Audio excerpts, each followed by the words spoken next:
pemahaman materi pewarasan sifat pada bagian yang kedua, yaitu yang pertama adalah mengidentifikasi mekanisme pewarisan sifat. Mekanisme pewarisan sifat ini pertama kali sudah diteliti oleh seorang ahli botani berkebangsaan Austria dan juga seorang biarawan yang bernama Gregor Johann Mendel. Nah, penelitiannya ini sudah dicatat pada Natural Science Society of Bern. Namun, hasil penelitian dari Gregor Johann Mendel ini belum diakui oleh dunia sampai pada abad ke-20. Beberapa tahun kemudian, setelah itu, pada tahun 1900, para ahli botani lainnya meneliti kembali hasil penelitian Mendel dan mereka menemukan kesimpulan yang sama dengan penelitian yang sudah dilakukan oleh Mendel. Sehingga Gregor Johann Mendel ini mendapat julukan sebagai Bapak Genetika. Nah, ini adalah gambar kebun tempat Mendel melakukan eksperimen persilangannya, yaitu di Republik Ceko. Nah, di sini Mendel menggunakan tanaman kacang ercis atau Pisum sativum. Nah, bagaimana Mendel memulai genetikanya atau memulai percobaannya? Nah, seperti yang sudah disebutkan tadi bahwa Mendel mengambil eksperimennya ini dengan menggunakan kacang kapri atau Pisum sativum. Nah, dengan beberapa alasan. Pertama yaitu kacang kapri ini memiliki ciri-ciri yang mudah dibedakan. Yang kedua, kacang kapri ini dapat melakukan penyerbukan sendiri. Kemudian juga dia bisa dilakukan penyerbukan silang. Kemudian kacang kapri juga memiliki daur hidup yang relatif pendek, sehingga mudah kita mengamatinya dari generasi ke generasi. Kemudian juga kacang kapri ini menghasilkan keturunan dengan jumlah yang banyak. Nah, itulah alasannya kenapa Mendel menggunakan kacang kapri dalam percobaannya. Kemudian Mendel dalam melakukan percobaannya untuk mendapatkan galur murni, itu dia melakukan pembiakan dengan cara membiarkan tanaman melakukan penyerbukan sendiri. Nah, dari hasil percobaannya itu, Mendel menemukan beberapa tingkatan atau jenjang generasi pada persilangan atau penurunan sifat pada makhluk hidup. Di mana generasi yang pertama itu adalah generasi parental atau dilambangkan dengan P1, yaitu merupakan generasi induk yang pertama dalam proses persilangan. Nah, yang kedua adalah generasi F1 atau generasi filial yang pertama. Merupakan generasi keturunan pertama dalam proses penyilangan. Berarti di dalam hal ini adalah anak ya, yang berasal dari persilangan kedua induknya.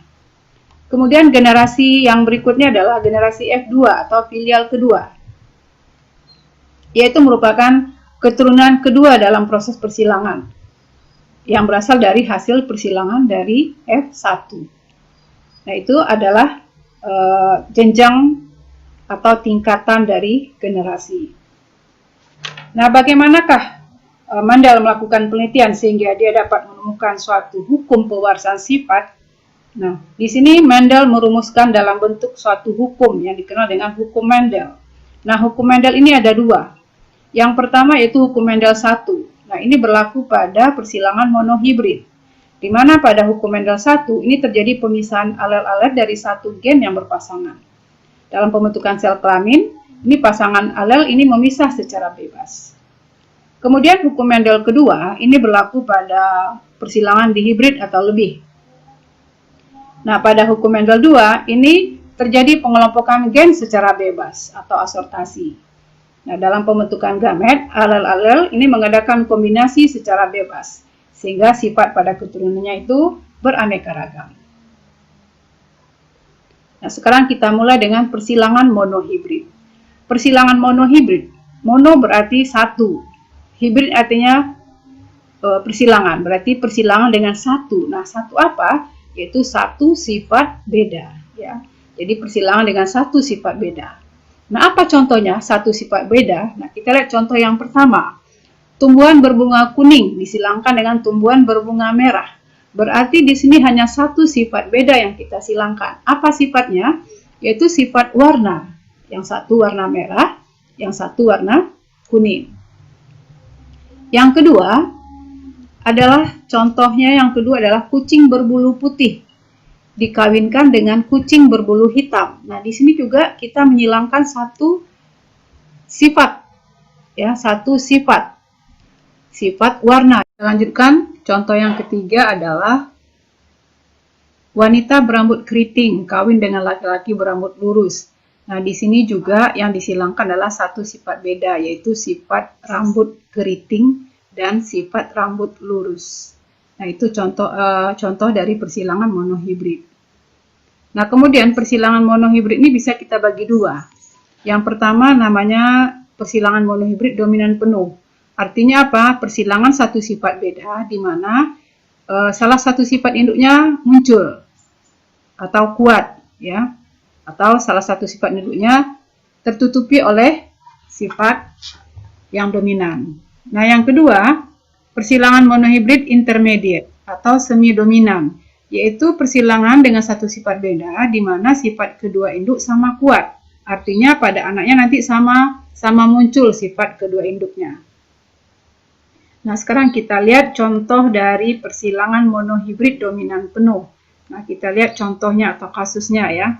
Nah, yang pertama adalah contohnya tanaman berbatang tinggi dominan atau diberi dengan genotip T besar T besar. Kemudian disilangkan dengan tanaman berbatang rendah atau genotipnya T kecil T kecil. Nah, pertanyaannya bagaimanakah perbandingan keturunannya sampai pada F2? Nah, di sini kita lihat jawabannya. Yang pertama kita tentukan parentalnya. Nah, parental bertahap ya, kita mulai. Parentalnya adalah induknya batang tinggi dengan batang rendah, di mana batang tinggi ini adalah genotipnya T besar T besar. Ya, ini T besar T besar. Induk yang batang rendah T kecil T kecil. Nah, untuk gamet yang batang tinggi T besar T besar, ini adalah gametnya ada satu macam, yaitu T saja. Yang batang rendah juga T kecil saja. Nah, maka keturunan anaknya pada F1 adalah gabungan dari kedua gamet, yaitu T besar dengan T kecil. Nah, ini dia adalah genotip dari anaknya. Nah, genotipnya adalah T besar T kecil, gabungan dari kedua induk. Nah, fenotipnya adalah tinggi. Nah, kenapa tinggi? Walaupun di sini ada T kecil, tetap muncul fenotipnya adalah tinggi. Kenapa? Karena T batang tinggi atau T besar ini adalah sifat yang dominan, sehingga muncul pada anaknya. Jadi mengalahkan sifat T kecil. Nah, kemudian yang ditanya adalah keturunan pada F2. Keturunan pada F2 kita dapatkan dengan menyilangkan induk yang didapat dari keturunan pada F1. Jadi ini kita jadikan induk T besar T kecil, kita silangkan dengan T besar T kecil. Nah, untuk T besar T kecil, ini gametnya ada dua, tidak satu lagi. Kalau yang pertama, ini gametnya ini cuma satu macam, T besar saja. Nah, tapi kalau sudah T besar T kecil, di mana ini namanya genotipnya heterozigot, maka ini gametnya ada dua, T besar dan T kecil. Nah, sama dengan induk yang satunya lagi juga sama. Nah, sekarang bagaimana cara mencari F2-nya? Nah, untuk mencari F2-nya, kita bisa menggunakan tabel. Ya, kita gunakan dengan tabel atau yang dikenal dengan papan catur atau tabel untuk mencari F2. Nah, tadi gamet untuk kedua induk sama ya, ada T besar, ada T kecil untuk gamet jantan. Kemudian untuk gamet betina juga sama, ada T besar dengan T kecil. Nah, sekarang kita akan mencari keturunannya. Nah, untuk keturunan anak yang pertama, nah ini kita gabungkan sifat kedua gamet. Ya. Yang pertama, gamet yang ini berarti anaknya berarti T besar T kecil.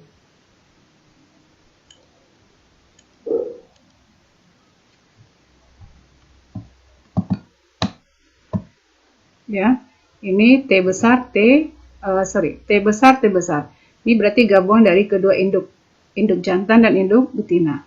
Kemudian untuk yang ini, kolom yang ini, berarti ini adalah gabungan dari induk T yang merah dengan T yang kuning.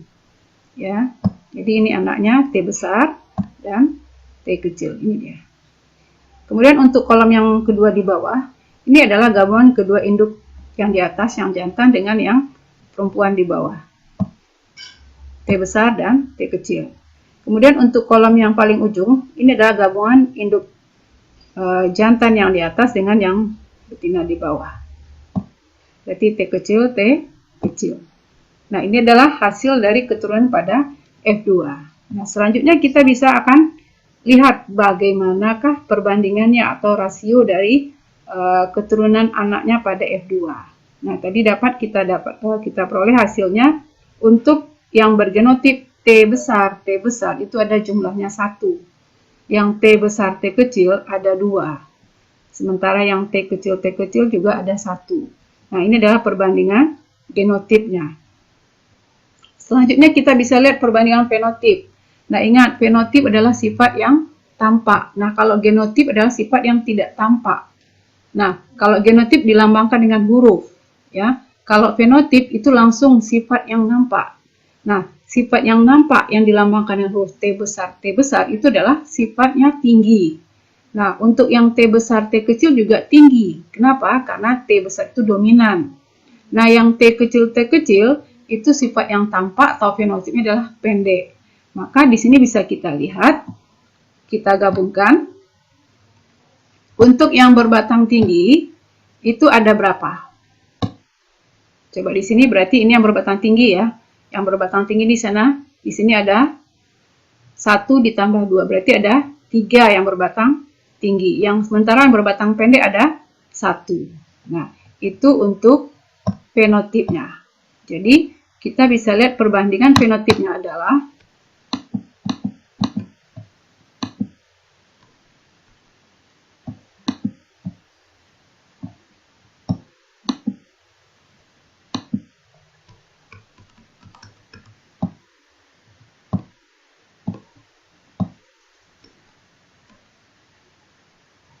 ya, tingginya ada 3. Berarti fenotipnya 3:1. Persilangan monohibrid yang kedua yaitu persilangan monohibrid intermediate. Nah, contohnya kita lihat di sini kasusnya itu tanaman mawar berbunga merah dengan genotip M besar disilangkan dengan tanaman mawar berbunga putih. Genotipnya M kecil. Nah, bila dalam perkawinan itu terjadi sifat semi-dominasi atau intermediate, bagaimanakah perbandingan keturunannya sampai pada F2? Nah, cara menjawabnya sama dengan persilangan monohibrid dominan ya. Parentalnya juga kita tentukan dulu, parentalnya merah berarti M besar, putih M kecil. Nah, untuk gamet yang bergenotip M besar itu gametnya cuma 1 yaitu M besar aja. Nah, yang putih juga 1 M kecil saja. Nah, maka nanti hasil dari keturunan dari kedua induk itu anaknya adalah M besar M kecil. Ini dia. Ini hasil anaknya. Nah, sekarang ini hasil anaknya. Nah, untuk anaknya yang bersifat semi dominan atau intermediate dengan genotip M besar M kecil, di sini karena sifat kedua induk merah dan putih itu sama kuat, maka fenotip yang muncul pada anak itu bukan merah lagi, melainkan muncul warna baru atau warna yang campuran, yaitu merah muda. Jadi campuran kedua induknya. Kenapa? Karena di sini sama kuat sifat kedua induknya. Nah, sekarang untuk mencari F2-nya, yaitu dengan cara menyilangkan induk pada F1. Jadi yang F1 kita jadikan induk ya. M besar M kecil ini kita jadikan induk untuk mendapatkan keturunan pada F2. Nah, di sini juga gamet induk yang M besar M kecil ini juga ada 2, M besar dan M kecil. Nah, ini juga sama. Nah, cara mencari keturunan pada F2-nya sama dengan juga menggunakan tabel. Ya, tabelnya bisa kita lihat di sini. Tabel pada F2-nya. Nah, tadi gamet untuk yang jantan itu ada 2, M besar dan M kecil putih. Yang betina juga ada M besar merah, M kecil putih. Itu gamet masing-masing induk. Nah, bagaimana anak pada keturunan pertama? Pada kolom yang pertama ini berarti gabungan kedua induk atas dan bawah, ya. Yang ini, ya. Berarti gametnya genotip induknya anaknya adalah M besar dan M kecil.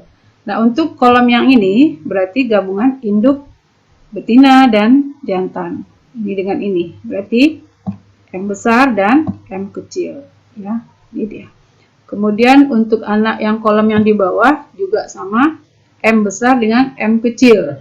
Ya, jadi kita lebih dulukan yang sifat dominannya ditulis M besar dengan M kecil. Ya. Berikut untuk anak yang paling ujung di sini, kolom yang paling ujung adalah gabungan dari gamet yang putih.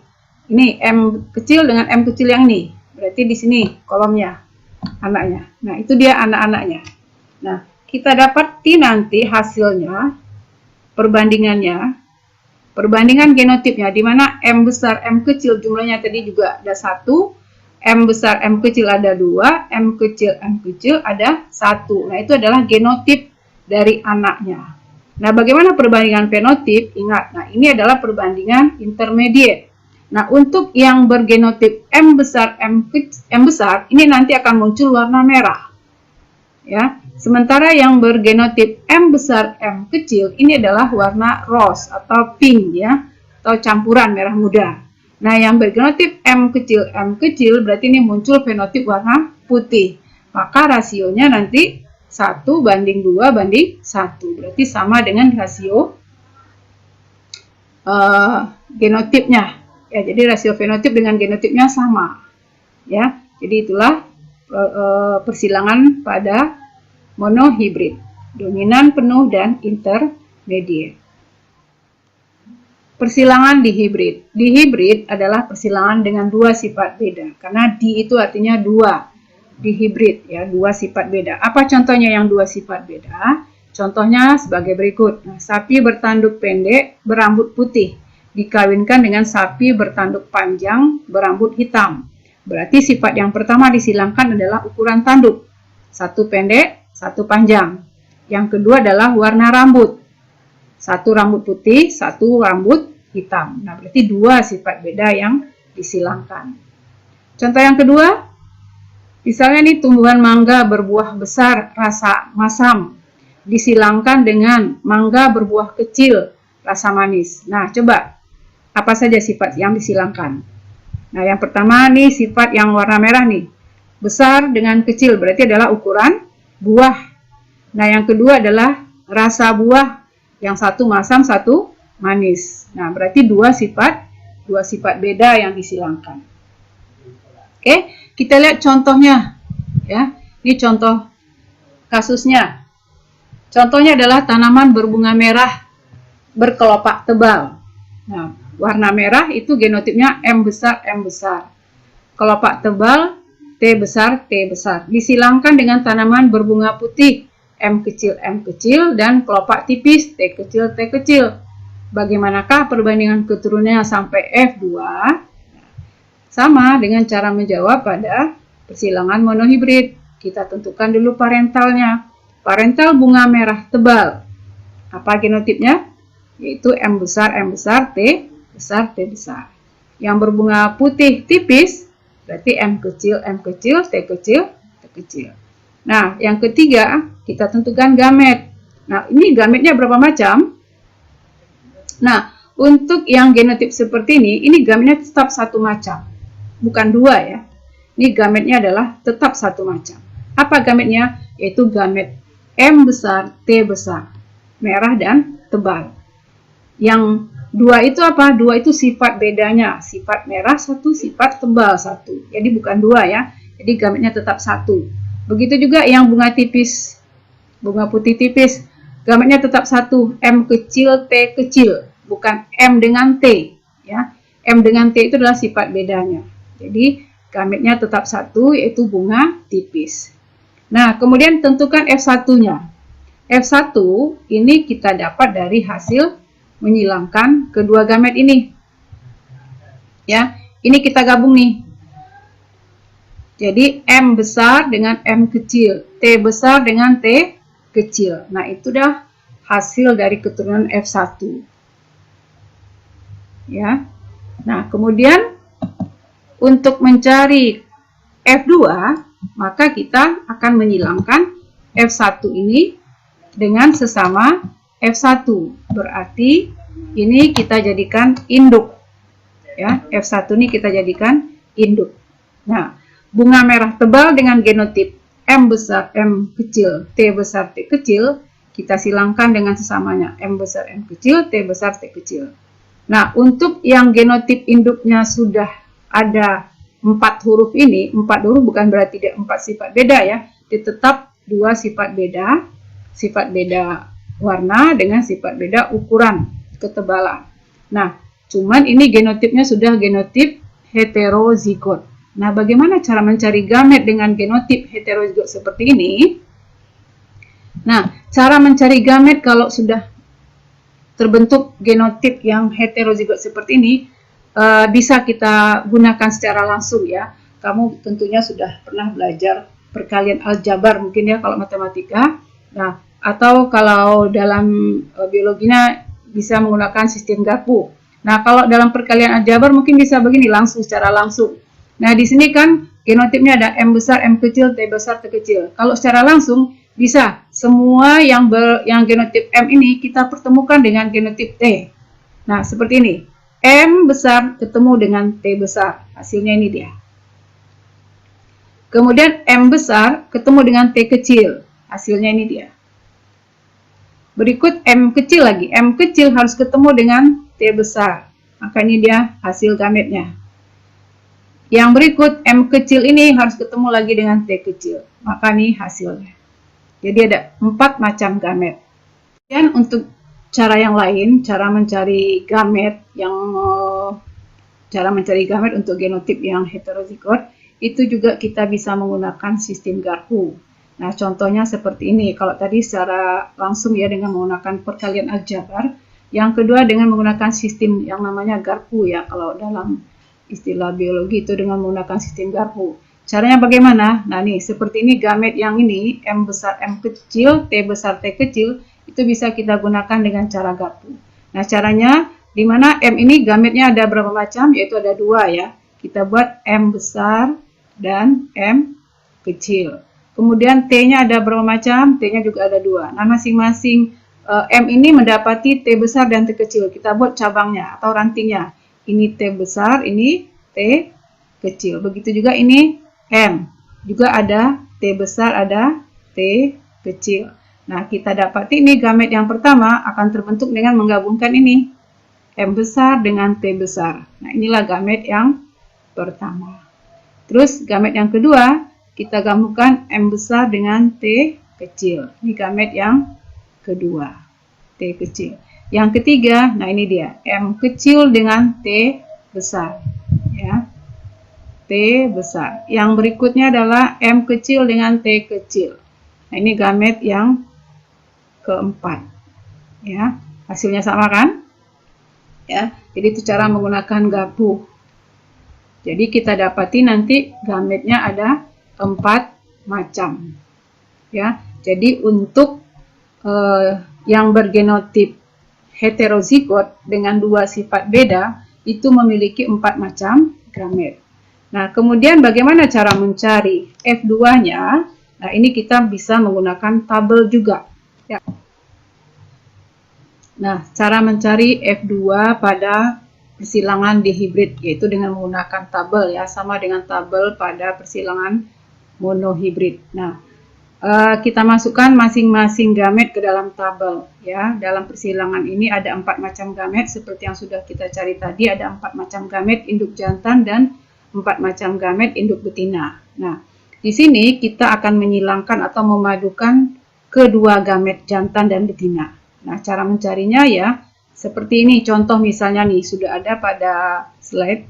Nah, yang pertama ini misalnya untuk kolom yang kedua ini kita gabungkan M besar di bawah dengan M besar di atas. Hasilnya M besar dengan T besar di atas dengan T kecil di bawah. Jadi M besar, T besar, T besar. Ini adalah fenotipnya merah tebal. Nah, kita mulai dengan mengisi yang kolom yang pertama. Ini berarti kita gabung M yang di atas dengan M yang di samping. Hasilnya ini dia. T yang di atas dengan T yang di samping.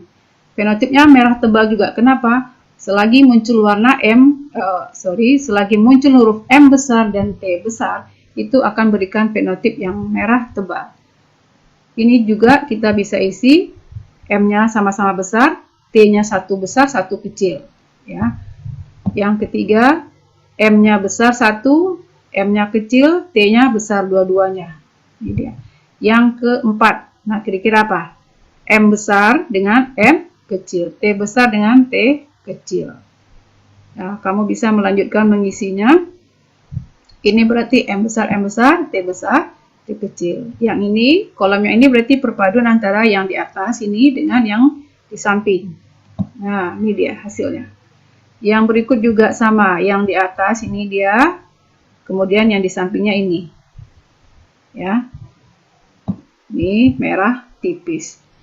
Lanjutkan mengisinya kolom yang ketiga. Ini berarti M, kolom yang di atas M-nya besar. Yang di samping M-nya kecil, T-nya besar dua-duanya. Berarti M besar, M kecil, T besar, T kecil. Kemudian ini M-nya besar, M-nya kecil. T-nya satu besar, satu kecil. Ya, ini yang namanya heterozigot. Kemudian lanjut lagi, ini M-nya sama-sama kecil, T-nya sama-sama besar. Kemudian ini lagi M-nya sama-sama kecil, yang T-nya satu kecil, satu besar. Terus ini M-nya kecil 1, besar 1, berarti M yang besar didulukan yang nulisnya ya. T besar, T kecil. Ini berarti M besar, M kecil, ini dia. M besarnya di atas, M kecilnya di samping. T-nya sama-sama kecil. Kemudian lagi, yang ini M-nya sama-sama kecil, T-nya satu besar, satu kecil. Yang terakhir ini M-nya sama-sama kecil, T-nya juga sama-sama kecil semuanya. Nah, sekarang kita kumpulkan. Kita akan mencari bagaimana rasio fenotip. Fenotip, ingat fenotip adalah sifat yang tampak. Kalau ada huruf M besar, berarti sifat yang tampak adalah merah. Kalau ada muncul T besar, berarti sifat yang tampak adalah tebal. Kalau ada satu M besar, M kecil juga tetap muncul merah. Kenapa? Karena ada M besar. Begitu juga T, selagi muncul huruf T besar, dia akan memberikan fenotip yang tebal. Nah, sekarang kita hitung berapakah yang merah tebal. Nah, sekarang coba dihitung. Yang merah tebal kita lingkari. Yang merah tebal dihitung. Ini 1, kita centang aja 1, 2, 3, 4, 5, 6, 7, sorry ini bukan ya. Kalau ini tidak, ini merah tipis. Yang mana lagi merah tebal? Nih, hitung lagi 1, 2, 3, 4, 5, 6, 7, 8. Berapa? Apakah 8 semuanya? 1, 2, 3, 4, 5, 6, 7, 8, 9. Berarti ada 9. Berarti merah tebalnya ada 9. Oke, sekarang kita lihat lagi merah tipis. Merah tipis kita beri dengan tanda segitiga aja. Merah tipis ini berarti 1, 2, 3. Berarti merah tipis ada 3. Putih tebal kita beri lingkaran nih. Lagi putih tebal kita beri tanda lingkaran putih tebal. Berarti ini ada M-nya kecil, T-nya besar. 1, 2, 3. Berarti juga 3. Kemudian putih tipis, berarti kedua hurufnya sama-sama kecil ya, berarti cuma 1. Nah, silakan kamu cek apakah sudah benar semuanya 16. 1, 2, 3, 4, 4 kali 4, 16 ya. 4 di atas, 4 di bawah, berarti ada 16. Nah, kita hitung semua apakah semua anaknya sudah masuk. Kita lihat ini 9, 3, 3, 1. Apakah total semua 16? Benar ya. Berarti jumlah semua anaknya ada 16 genotip.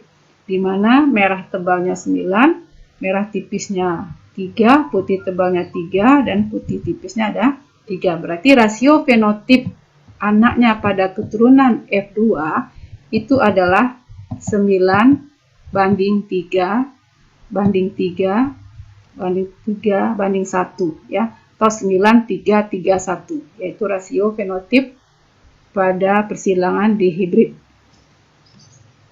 Sekarang kita lanjutkan dengan pewarisan kelainan-kelainan sifat pada manusia. Nah, untuk kelainan sifat ini memiliki ciri-ciri ya. Ciri-cirinya yang pertama, ini merupakan penyakit yang dibawa oleh gen. Kemudian ini tidak dapat disembuhkan ya, kecil kemungkinannya untuk bisa sembuh. Yang kedua, dapat diturunkan kepada anaknya. Yang keempat, bersifat homozigot resesif atau bersifat letal. Nah, apa contoh-contoh kelainan yang bersifat genetik ini? Nah, ini contohnya. Yang pertama adalah hemofilia atau darah sukar membeku. Kemudian albino. Albino ini adalah kulit yang tidak memiliki pigmen ya.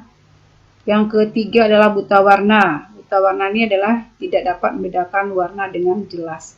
Nah, kita bahas satu persatu permasalahannya yang muncul ya, dengan melihat bagaimana sifat ini atau gen ini diwariskan ke keturunannya. Hemofili. Ya, hemofili adalah kelainan yang ditandai dengan darah sukar membeku ketika terjadi luka. Ya, hal ini disebabkan karena tidak dihasilkannya faktor penggumpal darah dalam tubuh seseorang. Jadi kalau seorang penderita hemofili mengalami luka dan disertai pecahnya pembuluh darah, maka darahnya ini akan keluar terus sehingga nanti bisa berakibat fatal ya, bisa berujung kematian. Nah, untuk hemofilia ini adalah kelainan pada darah ini yang disebabkan oleh gen hemofili ya, yang diberi tanda dengan lambang H ya, di mana gen hemofili ini terpaut atau tersangkut atau terletak pada kromosom X ya, sehingga ditandai dengan XH ya. Jadi karena dia terpaut pada kromosom X-nya yang ini. Nah, untuk genotipnya masing-masing pria dan wanita bisa kamu lihat di slide. Untuk pria normal ini genotipnya XY ya, XY untuk pria normal. Kalau untuk pria yang hemofili berarti H-nya itu nyangkutnya di X-nya, berarti XHY. H-nya kecil ya di atas. Nah, kalau wanita normal ya berarti sama dengan laki-laki normal, itu XX karena wanita itu lambangnya XX. Nah, wanita pembawa. Nah, wanita pembawa ini artinya apa? Dia normal tapi dia membawa gen itu atau istilahnya carrier. Nah, genotipnya XHX. Jadi karena wanita itu punya 2 X, maka di salah satu X-nya nyangkut gen hemofilinya. Kemudian untuk wanita yang kena hemofilinya, berarti di kedua X-nya ada H, nyangkut gen hemofilinya. Sekarang kita lihat kasusnya, contohnya. Misalnya nih, seorang laki-laki normal menikah dengan wanita carrier hemofili. Nah, bagaimanakah sifat anak-anaknya nanti? Nah, sekarang kita lihat pembahasannya. Ya, soalnya nih, sini kita lihat parental. Parentalnya berarti laki-laki normal dengan wanita carrier. Carrier berarti pembawa. Nah, bagaimana cara menjawabnya? Sama dengan menjawab pada soal monohibrid. Ya, kita tentukan dulu genotipnya. Untuk laki-laki normal genotipnya apa? Ini dia ya. Genotip laki-laki normal berarti ini X dan Y. Kalau wanita carrier genotipnya apa? Ini dia. X, ada H di atasnya, terus X. Nah, itu genotip untuk induknya. Nah, yang kedua kita tentukan gametnya. Gamet kita beri lambang aja dengan G. Nah, berapa gamet untuk kromosom genotip laki-laki? Ini juga 2, ada X dan Y. Nah, kalau wanita, gametnya apa? Gametnya juga ada 2, X, H di atasnya, karena terpaut dengan hemofili dan X. Nah, sekarang pertanyaannya bagaimanakah anak-anaknya? Nah, kita lihat kemungkinan anak-anaknya berarti pada F1-nya ya. F1. Nah, bagaimana? Nah, kalau cara mencari persoalan yang seperti ini ya kita langsung aja menggunakan tabel biar teliti ya, biar mudah. Nah, kita langsung buat tabel. Nah, tabelnya kita buat masing-masing induknya. Nah, ini yang di bawah ini adalah untuk induk yang perempuan, yang di atas adalah induk jantan. Nah, induk betina, kalau manusia kita buat perempuan ya. Kalau perempuan gametnya ada 2 ya, X, H di atas, dan laki-laki itu juga ada 2, X dan Y. Nah, sekarang kita tinggal menggabungkan sifat kedua gamet induknya. Nah, ini berarti kolom yang ini berarti isinya adalah X, H, X. Ya, kita gabungkan gamet yang di atas dengan di bawah. Nah, kalau kolom yang ini berarti X, H, Y. Nah, yang ini berarti X, X. Ya, gabungan di atas dengan yang di samping. Yang ini berarti X-nya ini, Y-nya di atas. Nah, inilah anak-anaknya. Nah, kita deskripsikan apa anak-anaknya. Yang pertama ini. Yang pertama ini adalah kalau XX berarti anaknya perempuan atau laki-laki. Berarti perempuan ya. Perempuan kita lambangkan dengan ini. Bulat tanda tambah ya. Bulat tanda tambah itu adalah perempuan. Nah, perempuan ini apa? Perempuan kalau yang bergenotip XHX, ini berarti lihat di sini adalah perempuan carrier atau pembawa. Kemudian anak yang kedua ini. Anak yang kedua ini berarti ada X dan Y. Kalau X dan Y berarti anaknya laki-laki. Apakah laki-laki normal atau gimana? Lihat di genotipnya. Lihat XAY. Kalau XAY ini dia. Berarti prianya hemofili. Berarti anaknya laki-laki hemofili.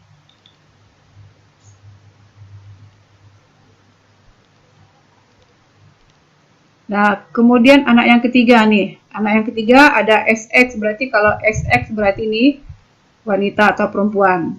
Kalau X-nya tidak ada yang nyangkut, hanya berarti anaknya perempuan normal. Anak yang keempat ini dia, XY. Kalau XY berarti anaknya apa? Laki-laki ya. Laki-laki XY, tidak ada yang nyangkut, hanya berarti juga normal. Nah, kita lihat anak-anaknya. Berapa anak yang normal? Anak yang normalnya ada 2. Ya. Yang normal ada 2, satu laki-laki, satu perempuan. Yang hemofili ada, yaitu laki-laki, satu hemofili. Yang carrier ada, ya ada satu, yaitu wanita yang carrier. Nah, itu untuk hemofili. Oke, kita lanjut ke masalah yang berikut. Kelainan yang berikut.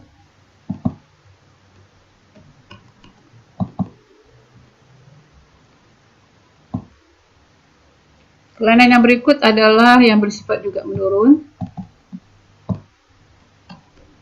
Buta warna. Buta warna berarti tidak dapat membedakan warna. Nah, buta warna ini juga dikendalikan oleh atau terpaut pada kromosom X ya. Nah, genotipnya dilihat di slide. Untuk genotip pria ini yang normal XY. Kalau pria buta warna itu genotipnya XCBY. CB itu berarti colorblind ya. Colorblind berarti buta warna. Yang ketiga untuk wanita normal tetap XX ya. Wanita pembawa carrier berarti salah satu X-nya ada nyangkut CB-nya. Yang keempat, wanita buta warna XCB, berarti kedua kromosom X-nya ada nyangkut CB-nya. Nah, sekarang kita lihat soal. Contohnya seorang laki-laki buta warna menikah dengan wanita normal. Nah, bagaimanakah kemungkinan anak-anaknya? Nah, lihat pembahasannya sama seperti yang hemofili. Kita tentukan genotip dari laki-laki buta warna. Laki-laki buta warna, lihat genotipnya adalah XCBY. Kemudian wanita normal berarti ini XX. Nah, kemudian kita tentukan gamet. Nah, gametnya untuk XCBY ini gametnya ada 2. Satu gametnya XCB dan Y. Kalau wanita ini gametnya cuma satu macam aja, kita buat satu aja. Nah, bagaimana anak-anaknya F1 ya, boleh langsung, yang bisa mengerjakan secara langsung boleh, yang menggunakan tabel juga boleh. Kalau lebih teliti dengan menggunakan tabel. Kita lihat anak-anaknya dengan menggunakan tabel. Ini untuk wanita. Ingat gamet wanita cuma satu di sini ada X saja. Yang pria ini gametnya ada 2. XCB, dan Y. Nah, silakan gabungkan ini. Berarti ini kalau kita gabung berarti X, C, B, X. Kalau ini berarti ini dengan ini, hasilnya X dan Y. Nah, inilah anak-anaknya. Anak yang pertama ini dia. Nah, apa ini anaknya? XX berarti anaknya wanita. Wanita apa? Kalau ada XCB, CB-nya 1 di 1X berarti wanitanya adalah wanita carrier. Kemudian anak yang kedua ini, XY. Kalau XY berarti anaknya laki-laki. Nah, laki-laki apa? Ini adalah laki-laki normal. Nah, itu untuk kelainan yang bersifat yang disebut dengan buta warna. Nah, kelainan yang berikut juga yang bersifat menurun adalah albino ya. Albino itu adalah tidak adanya zat warna atau pigmen melanin pada kulit, dan tidak hanya pada kulit juga pada retina. Nah, untuk genotip yang albino ini sama laki-laki dan perempuan, karena untuk albino ini tidak terpaut pada kromosom kelamin, tapi terpaut pada kromosom tubuh. Ya, jadi laki-laki dan perempuan sama genotipnya. Di mana yang normal ini genotipnya adalah A besar A besar. Nah, yang pembawa ini A besar A kecil. Kalau yang albino berarti ada resesif, gen resesif yaitu A kecil A kecil. Nah, langsung saja kita lihat pada kasusnya. Nah, contohnya adalah jika seorang laki-laki pembawa albino menikah dengan seorang perempuan yang juga pembawa albino, berarti ini sama-sama pembawa albino ya. Nah, bagaimanakah kemungkinan anak-anaknya? Apakah ada anak-anak yang sehat, normal, atau ada yang albino? Ya, kita lihat pembahasannya. Nah, sekarang kita juga sama caranya menentukan, kita tentukan genotip induknya. Nah, genotip induknya satu laki-laki pembawa. Laki-laki pembawa apa? Laki-laki pembawa berarti A besar, A kecil. Nah, wanitanya juga pembawa berarti A besar, A kecil sama. Nah, gametnya. Nah, gamet untuk yang heterozigot berapa macam? Ya, gametnya ada 2, A besar dan A kecil. Ini juga yang wanita juga sama. Yang wanita sama ya. A besar dan A kecil. Nah, untuk anaknya ya kita tinggal gabungkan aja. Anaknya boleh pakai tabel atau langsung. Kalau langsung ya seperti ini. Nih, yang A ini ketemu dengan A ini. A besar, itu yang pertama. Terus ketemu lagi dengan A kecil. A besar, A kecil. Nah, yang A yang kecil ini ketemu lagi dengan yang ini. Ya, A besar, A kecil jadinya kan. Nah, ini juga yang A ini ketemu juga dengan A yang kecil, sama A kecil. Nah, sama caranya dengan menggunakan tabel juga hasilnya akan sama.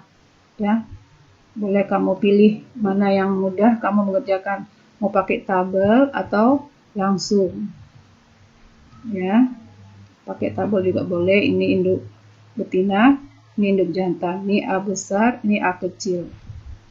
Ini A besar, ini A kecil. Ini dengan ini gabungnya jadinya A besar, A besar.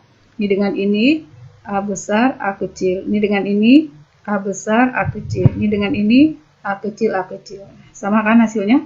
Sama. Berarti bisa kita deskripsikan ini anaknya apa. Kalau anaknya bergenotip A besar, ini berarti anaknya apa? Normal berarti ya. Berarti normal. Kalau anaknya bergenotip A besar, A kecil, ada 2 orang kan? 1, 2. Ya. Berarti anaknya apa? Pembawa. Ya. Pembawanya ada 2. Terus kalau dia bergenotip A kecil, berarti ini apa? Berarti dia albino. Berarti kalau laki-laki sama-sama membawa sifat albino dengan wanita, maka kemungkinan anaknya beragam. Ada yang normal 1, ada yang membawa 2, ada yang albino 2. Oke, nah itulah cara pembahasan soal untuk kelainan sifat pada manusia. Demikianlah anak-anak pembahasan materi kita pada hari ini. Nah, Ibu harapkan kamu dapat menguasai dengan baik. Nah, karena materinya sangat panjang, kamu dapat membaca atau memahaminya perlahan-lahan. Nah, untuk minggu depan kita akan mulai dengan latihan soal. Oke, terima kasih. Assalamualaikum warahmatullahi wabarakatuh. Sampai jumpa minggu depan.